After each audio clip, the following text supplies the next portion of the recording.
Nakakalungkot na nag-break sina Catherine Bernardo at Daniel Padilla noong November 30, 2023.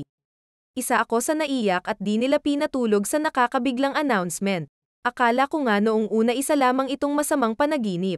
Pero totoo talaga, pagkatapos ng breakup, nagpakulay ng buhok si Catherine Bernardo at bagay na bagay sa kanya ang orange hair niya.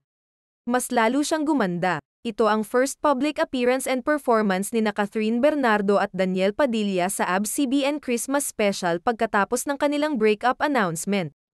Kinanta nila ang kantang I Will Be There For You. Ito naman ang kaganapan sa backstage. Ang sweet ni Catherine at Daniel. Tingin ninyo, magkakabalikan pa kaya silang dalawa? Binura na ni Daniel Padilla ang breakup message niya sa kanyang Instagram account.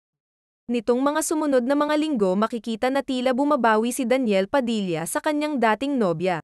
Ayon sa maraming spekulasyon, nagkabalikan na daw umano ang Kathniel subalit sinabi tinuldukan na ni Catherine Bernardo ang mga haka-haka na sila ay nagkabalikan na ng dating kasintahan na si Daniel Padilla. Sabi niya sa kanyang latest Instagram post na appreciation post for the little things that have been making me smile the past few weeks. No looking back, only moving forward.